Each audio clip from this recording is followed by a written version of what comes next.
wanted me to start out for my doctoral dissertation about 50 years ago. So we'll see if we can get the PowerPoint to function. No. Oh yeah, here we are. There is some instability of the internet connection, so you'll have to have some patience with this. So I'm going to touch upon three themes in this lecture. One is something on my perspective of science and Marxism in 1975, when I wrote my dissertation on science, class, and society. And then following the Jevons suggestion, I will reflect on it about 50 years later. And the third theme, I will say something more general about the concentration of the world's production of scientific knowledge and its consequences. So here we go, if we can manage. So this is just the table of contents of the thesis, and since Ivan has kindly enough summarized the main points of the thesis, I don't need to do that. I think, I mean, they are in the abstract presentation of the seminar. So this is what it was all about. And behind this, of course, are two ideas. One is a study of the emergence of social sciences, basically economics, sociology, and historical materialism. And secondly, it's also, given its time, it's a defense of Marxism as a science, which is directed both to other Marxist currents which didn't accept this self-definition, and also, of course, I mean, the anti-Marxist establishment.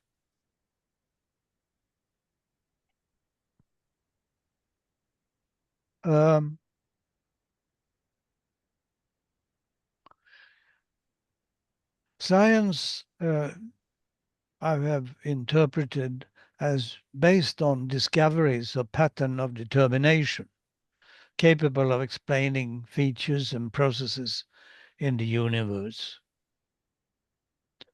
We can think of, I mean, some of the most powerful and significant such patterns of determination, such as that of the motion of celestial bodies or the evolution of the species. So for social science to emerge, there has to be a discovery of society, of an economic and a social order, or a social pattern of determination. And this didn't exist until the decades around 1800, when it started to emerge. And the first social science to do so, I mean, was economics. We can say that with Adam Smith's The Wealth of Nations in 1776, economics was established as a modern science. Before the market, there was the household, oikos, which is the Greek word which has given us economics, an economist, an economy. And a vivid illustration of the situation before the emergence of modern economics. You can think of a piece which Adam Smith's teacher and predecessor as professor in Glasgow, Francis Hutcheson, in 1746, he wrote a book on moral philosophy, which had a section on principles of economics. And the topics he treated are a bit sort of surprising from a current point of view of economics. It dealt with marriage and divorce, with duties of parents and children, and rights of masters and servants. That was just 30 years ago, just 30 years before Adam Smith broke through with the Wealth of Nations. Before society and the social order, there was the prince and the state. The prince, it could be king or emperor or grand duke or what have you. And occasionally there was a lawgiver, as famous lawgiver of ancient Sparta, Lycurgus. And there were forms of government. Montesquieu distinguished between monarchies, republics, and despotism.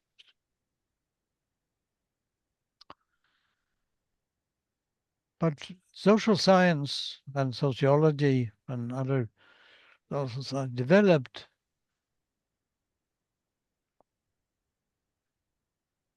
in discovering a pattern of social determinants. That's going a bit fast. Here we are. So there was a discovery of the invisible hand of the market, of society as a social order. The political order is necessarily the expression and the reflection of the social order, said Guizot, a leading historian of his time in 1830s, also a great conservative statesman.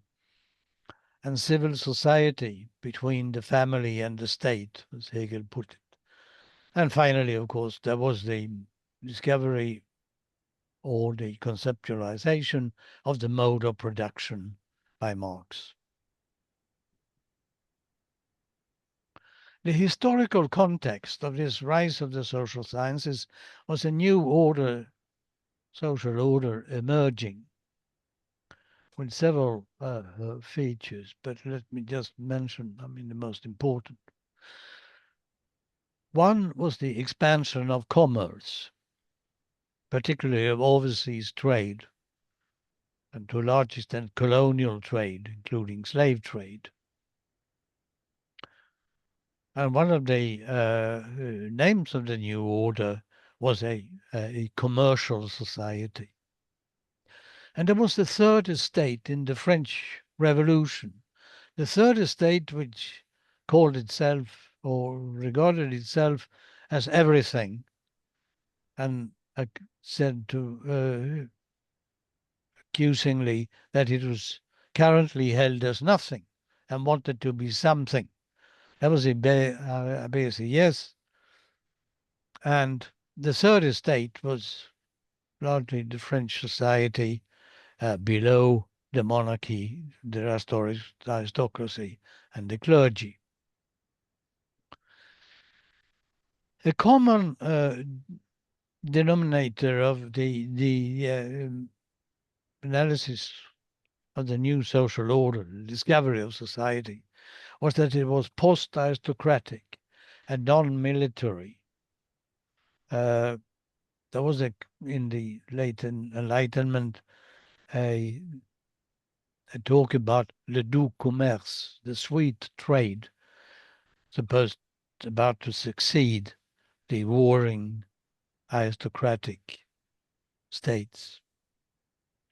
Or the new order was in the emergence of an industrial society, which had a different meaning at that time than it has today. It included all kinds of people creating things, doing things, from bankers to poets. It was scientific, as Comte argued, it was bourgeois, and it was capitalist. The Enlightenment, with its fascination with the ancient republics of Rome and Athens, made a rediscovery of the ancient community of citizens in the city republics and the civil society, the society of citizens. And then we come to Marxism as a social science. It was a science because it discovered and conceptualized a pattern of social determination, the mode of production, which was first summarized by Marx in this way, is always the direct relationship of the owners of the conditions of production, a relation corresponding to the methods of labor and its social productivity, which reveals the hidden basis of the entire social structure and with it the form of the state. So that was the mode of production with its relations of production and its forces of production, which Marx sometimes referred to as die Art und Weise der Arbeit, and basically was the kind of means of create a level of productivity. And there was also the classes of property owners and workers and their conflict.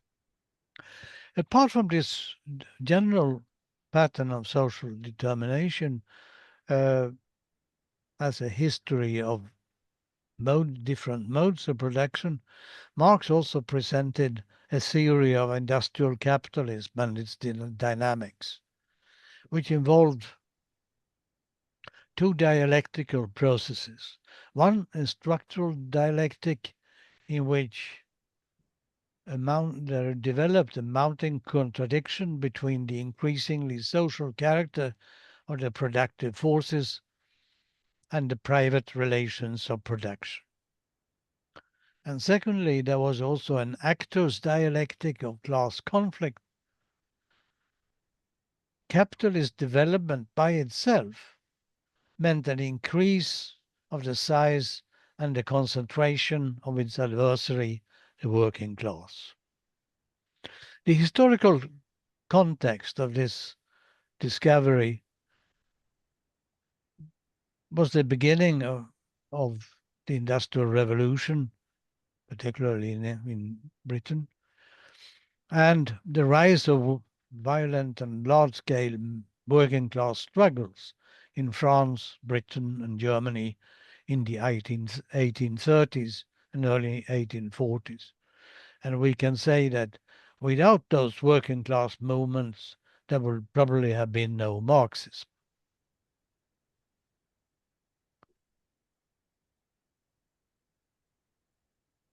So 50 years later, what would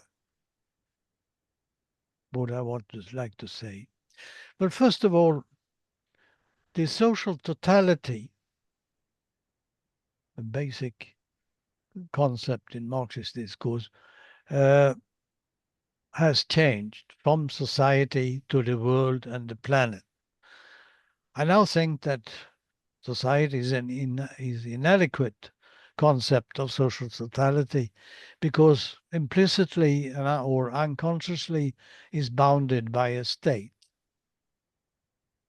So that's why I've changed the title from the title of my dissertation, Science, Class and Society, to Class, Science and the World. One of the important developments in recent social science has been the discovery of the global. It came out of the last decades of the 20th century, very much, of course, inspired and driven by so-called globalization, the capitalist globalization of markets, and the rise of what the Japanese managerial consultant Kennedy Omey had called the borderless society.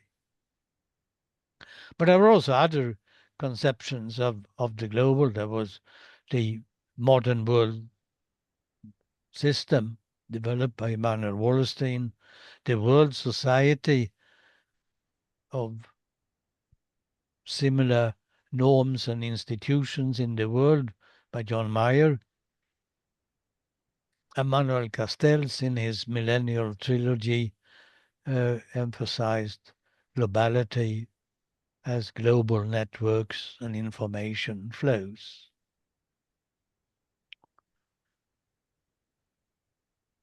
Recently, particularly in this century, there has been an awareness, which I share, that the social world is not only global, meaning a heterogeneous world, which you have to grasp in its globality, in its heterogeneity, and not by universal social laws as 19th century sociologists thought.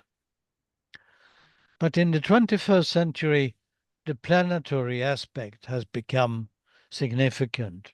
As many of us see the social world as part of a natural environment with its unstable ecological balances and its planetary boundaries.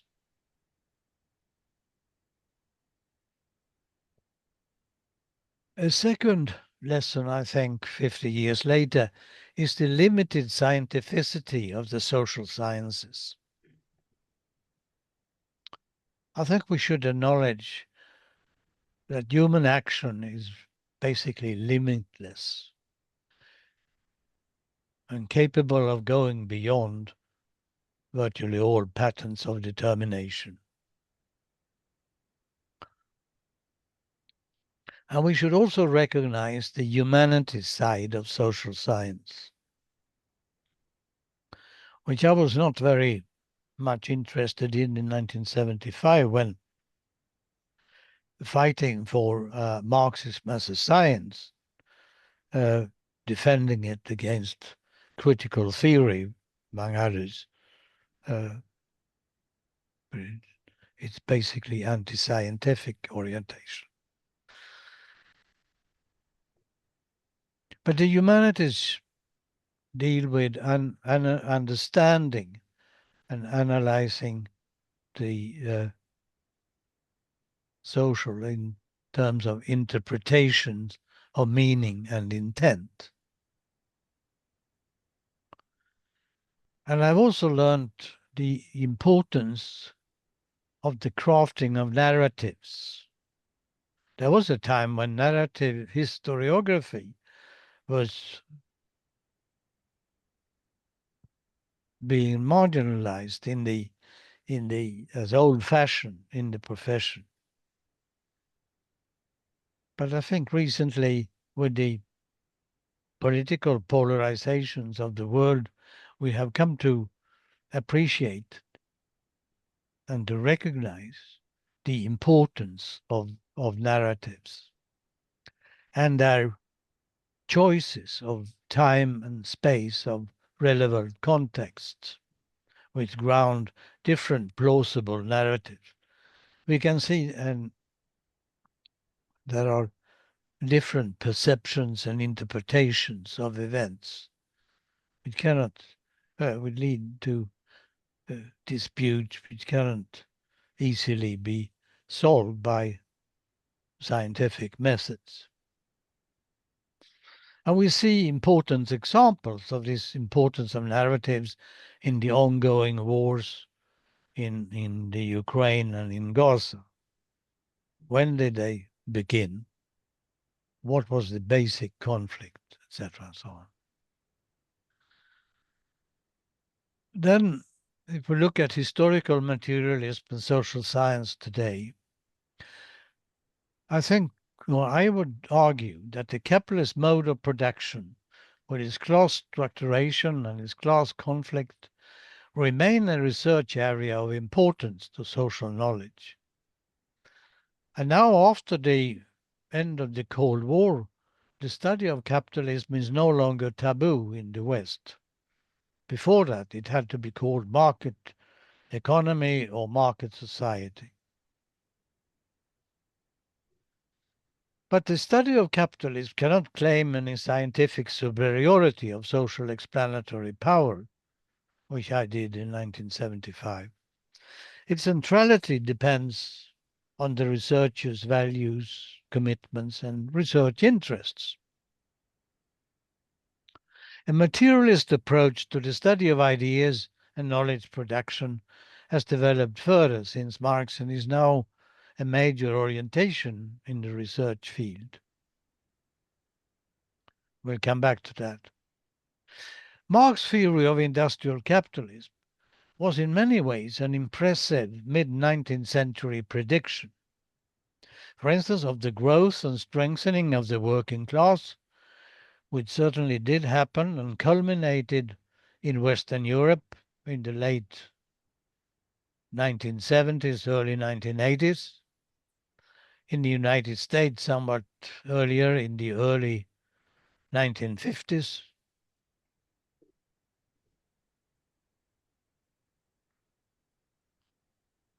It strengthened in terms of size of industrial workers or industrial employment, in the political importance of workers' parties or labor parties, and in the strength of trade unions. And the increasingly social character of the productive forces, I also think, happened and became important with the increasing significance of public infrastructure and public education for productivity and competitive productivity. So we see in the development of state expenditure that public infrastructure expenditure became a major concern of modern states from the late 19th century. Capitalist productivity needed canals, roads, ports, later airports, digital communication. It needed public education or an educated labor force. And technology became increasingly science driven.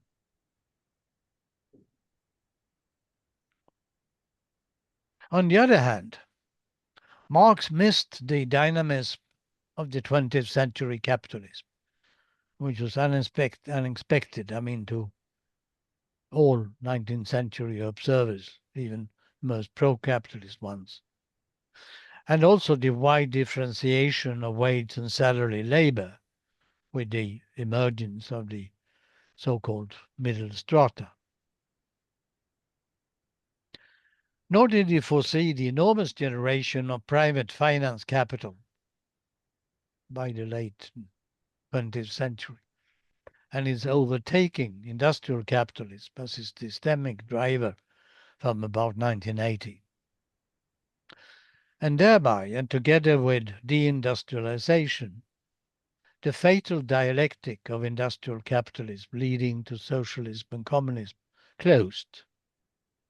Other pathways to post-capitalism will no doubt be explored and attempted, but that's another story.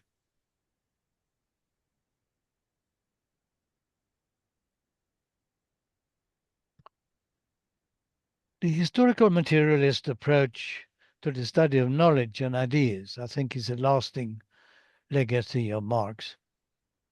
And the core of it is not the base superstructure metaphor, but the assertion that the ideological universe, including knowledge and knowledge production, is socially structured by class and other social interests, experiences, and by power. And the materialist approach is developed further under influence of Foucault and to some also from Althusser by analysis, ideas, and knowledge as discourse. So it may be argued that cognitive and ideological change operate through discursive practices and depend on changes of material evidence, changes of discovery of material evidence, changes of power relations, and changes of generation.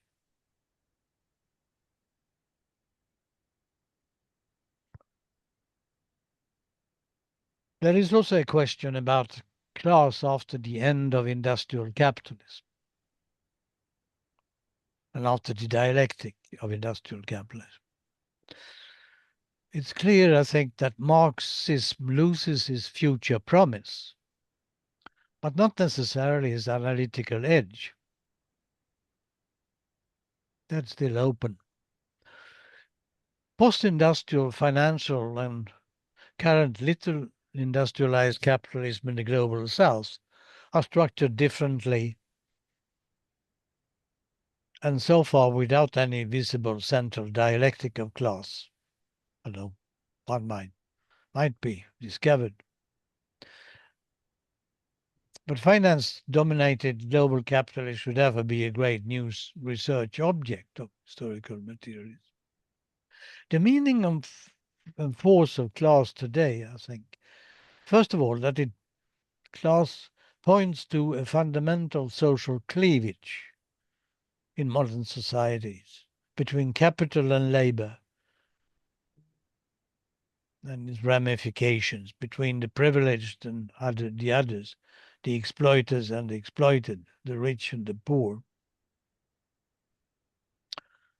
And it also means a hypothesis that the disadvantaged of this cleavage is likely to become a force of progressive social change.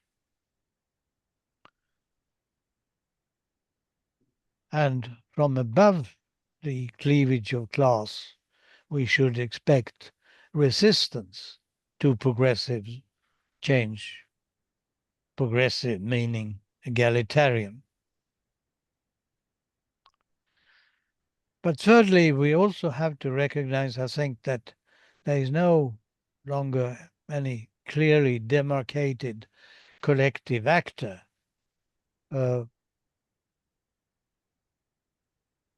of dominant importance like the industrial working class. But there will rather be different constellations of the disadvantaged, more complex class conflict, but nevertheless a conflict about the class cleavage of societies.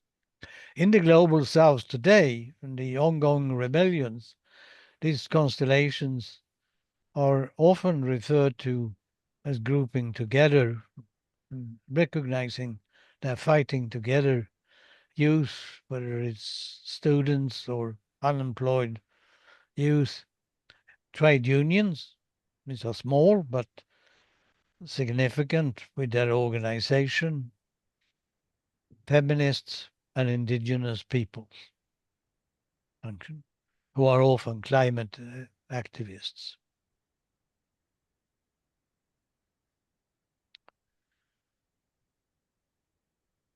Historically, world centers of knowledge have tended to be in world centers of power, like Republican Athens, Rome, Baghdad in the 9th century, Cairo in the 12th and 13th century, and so on. It's probably largely due to resources and to ambitions of power. The United States is today's dominant of science. Hasn't always been like that. I mean, about 100 years ago, it was rather Germany. Um, and it's actually amazing that currently the United States dominates almost every science in the world, or science production, and is strongest in economics and the other social sciences. Of the 96 Nobel laureates in economics since its start. 63 are based in America, Chicago being the largest institution. And according to the ranking of Times Higher Education Supplement, among the 10 top institutions of social science, meaning, the ones that produces most scientific papers in the top journals, 7 are in the US, including number 1, the MIT, Massachusetts Institute of Technology. Of the top 25, 15 are in the United States, 4 in the UK, heavily Anglo-Saxon domination. You have also Canada included there. There are now 2 in China, and there are 2 in Western Europe. And among the top 100 in the world, there is not a single top institution in Africa, in Eastern Europe, in South Asia, and in West Asia. And there's only 1 in Latin America. That's the University of Sao Paulo in Brazil. And the United States also dominates the top of natural science, with 43% of all Nobel Science laureates since 1901. This refers to laureates in the natural science and in health sciences. But something very interesting is happening right now. Since 2023, the world leader of scientific publications is no longer the United States, but China, according to the index of the top natural science journal Nature. The index numbers refers to weighted numbers of publications in the top journals. And you see that the distance between China and the US has already become quite large, 32,000 to 22,000. That Germany, the dominant of 100 years ago or 125 years ago, is number 3, but it's far back. And India, for all its high-tech skills, is not a very significant science producer yet. And, well, let's see if I can get it.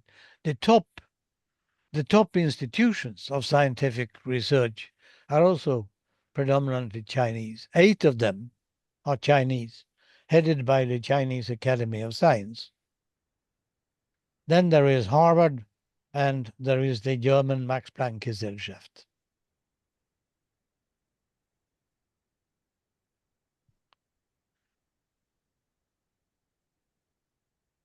I think, or would argue, that this cognitive concentration has many negative consequences, which we may sum up with 4 words: with ignorance, bias, arrogance, and damage.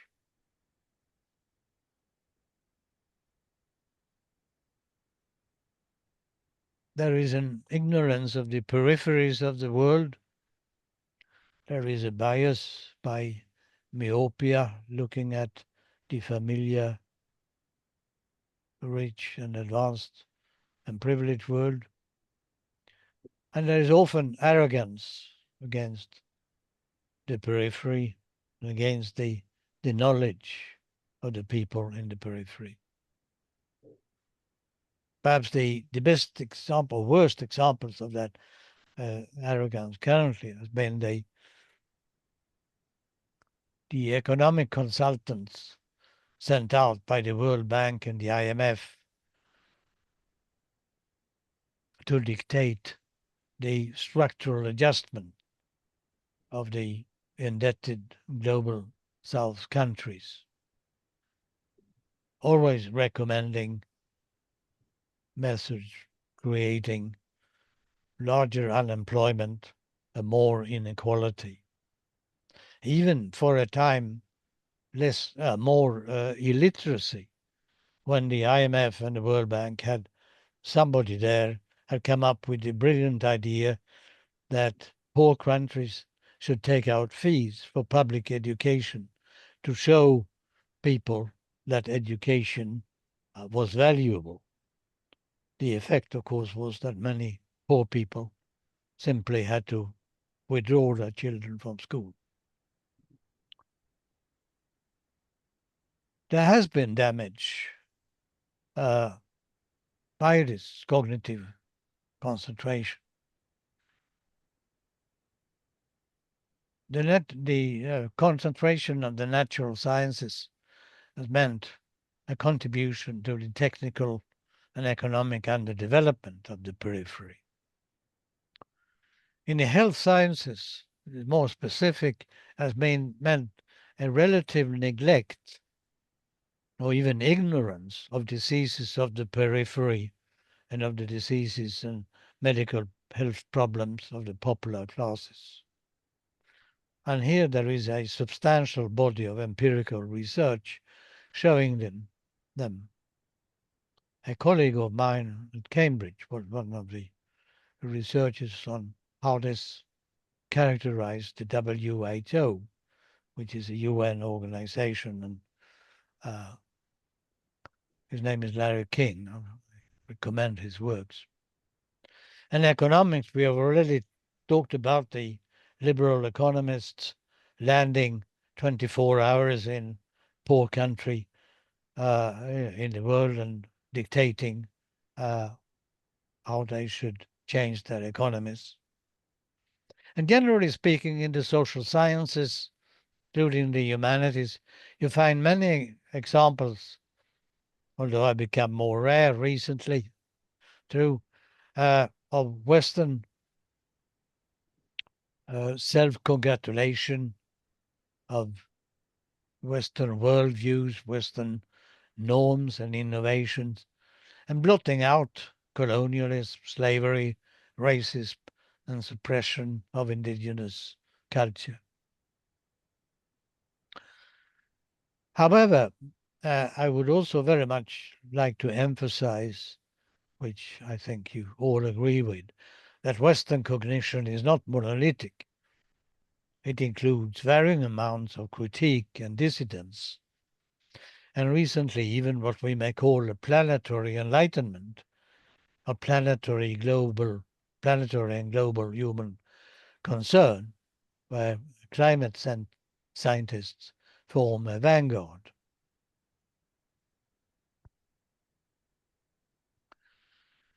I think knowledge and knowledge production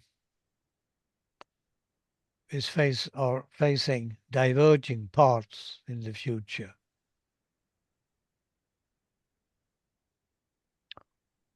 There is clearly one path which is rapidly being expanded. A part of intensified imperial geopolitics and ethno-nationalistic exclusivism.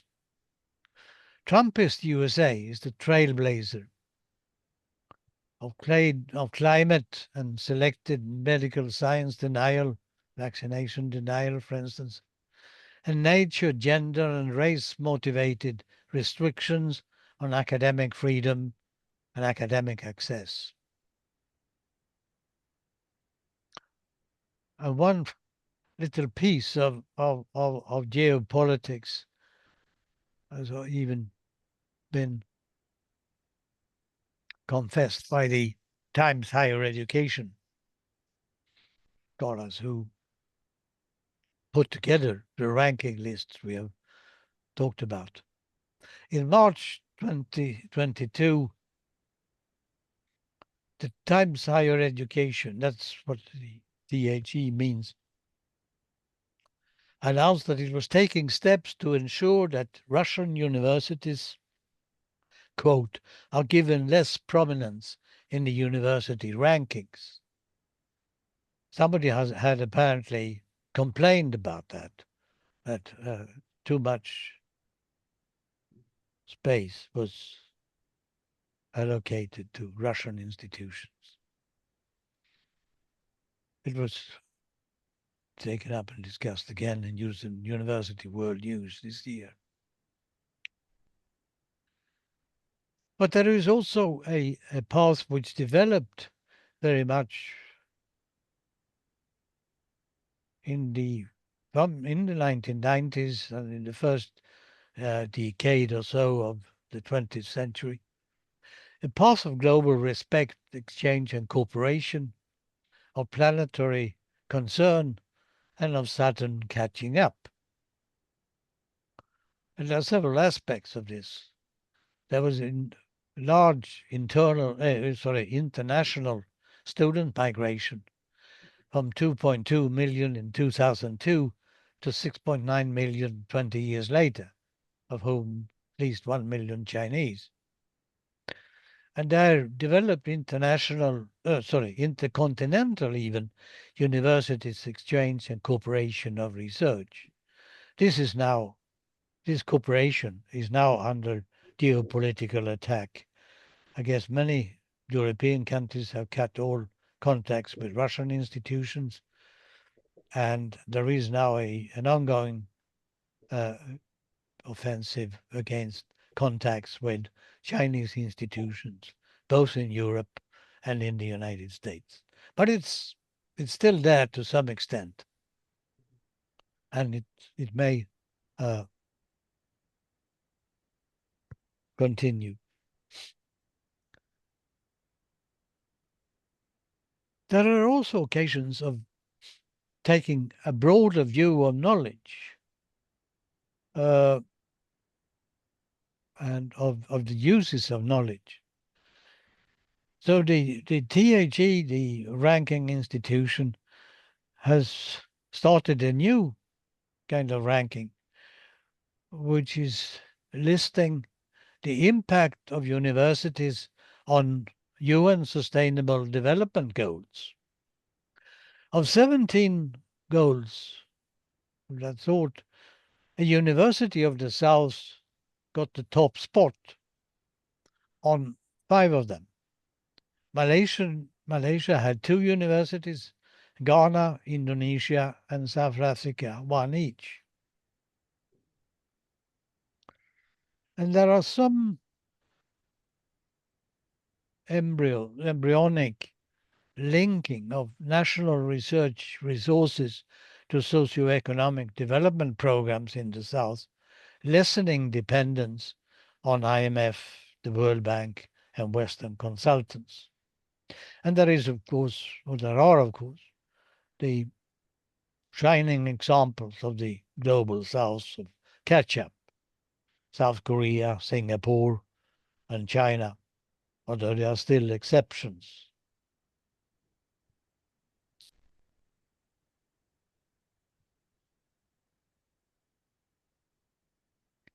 So now we are coming to the end, and I have a few conclusions. Ideas and knowledge production and their change are embedded in social structures and relations of power. There is in the world an extreme concentration of scientific knowledge production with negative cognitive and social effects. The analytical approach of Marx remains relevant to studies and ideologies of knowledge production as well as of contemporary capitalism.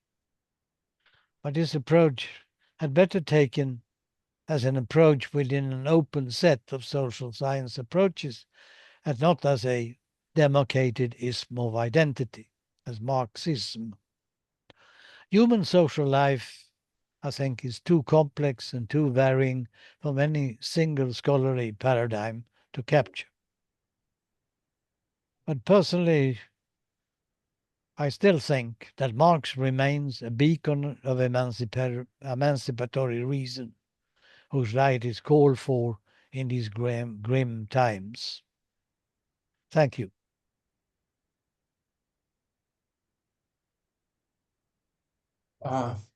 So I will stop recording. Yeah. So thank you for this wonderful lecture. And now I would like to open